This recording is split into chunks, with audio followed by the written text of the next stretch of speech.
Leo ni Jumamosi ya juma la 14 la mwaka. Injili inayotuongoza kwenye tafakari yetu inatoka kwa mwinjili Mathayo sura ya 10 aya ya 24 hadi 33.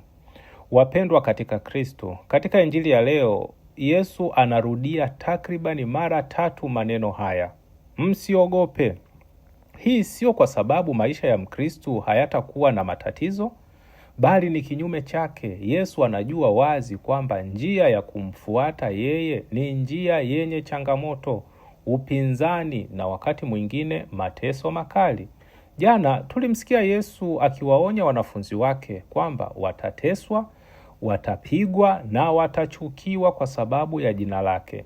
Leo hawatoi katika mapambano hayo, hawatoi katika ukweli huo, bali anawapa moyo. Msiogope. Yesu hatoi ahadi ya maisha yasiyo na msalaba, bali anatoa ahadi ya uwepo wake katikati ya msalaba. Yesu anawaambia, mwanafunzi hampiti mwalimu wake.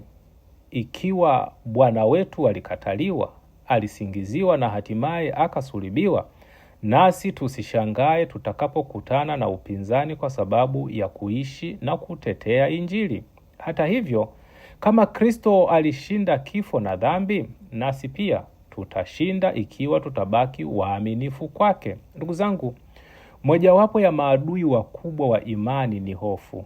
Hofu ya kukataliwa, hofu ya kuchekwa, hofu ya kupoteza marafiki, nafasi au maslahi kwa sababu ya kusimama upande wa ukweli. Watu wengi leo hawamkatai Yesu kwa maneno, bali kwa ukimya wao. Wanajua kilicho sahihi, lakini wanaogopa kukisema. Wanajua wanapaswa kutetea haki, lakini wananyamaza kwa kuogopa maoni ya watu au wataonekanaje na watu. Ndio maana Yesu anasema, msimwogope yule anayeua mwili, lakini hawezi kuiua roho.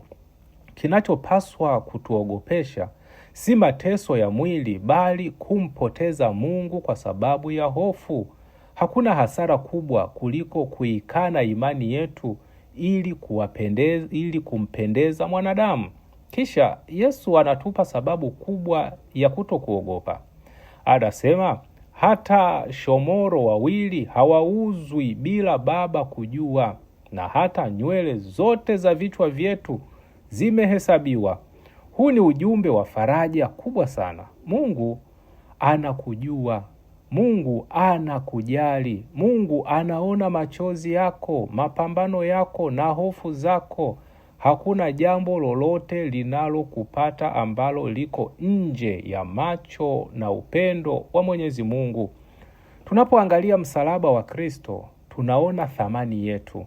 Kama Mungu alikuwa tayari kumtoa mwana wake wa pekee kwa ajili yetu, basi sisi ni wa thamani isiyo na kipimo mbele zake. Hivyo hatuna sababu ya kuishi kwa hofu, bali kwa imani na matumaini. Leo tunapoishi katika dunia iliyojaa hofu, hofu ya kesho, hofu ya magonjwa, hofu ya uchumi, hofu ya kukataliwa, Yesu anatukaribia na kutuambia tena, msiogope. Yeye yuko pamoja nasi, hata tuacha peke yetu. Atatupa nguvu ya kushinda kila jaribu na kubaki waaminifu mpaka mwisho. Ndugu zangu, tujiulize leo, je, kuna hofu gani inayonizuia kumshuhudia Kristo? Je, ninaogopa zaidi maoni ya watu kuliko hukumu ya Mungu? Je, ninamwamini kweli Baba anayejua hata idadi ya nywele zangu? Tuombe neema ya kuwa Wakristo jasiri, wasiouogopa ukweli, wasioonea haya imani yao, na wasiokata tamaa katikati ya changamoto za maisha. Bwana Yesu, ondoa hofu mioyoni mwetu, tuongezee imani ili tukushuhudie kwa ujasiri katika maisha yetu ya kila siku. Tusaidie kukumbuka daima kwamba sisi ni wa thamani mbele zako na kwamba hautatuacha kamwe. Akubariki na kukulinda Mungu Mwenyezi, Baba na Mwana na Roho Mtakatifu. Amina.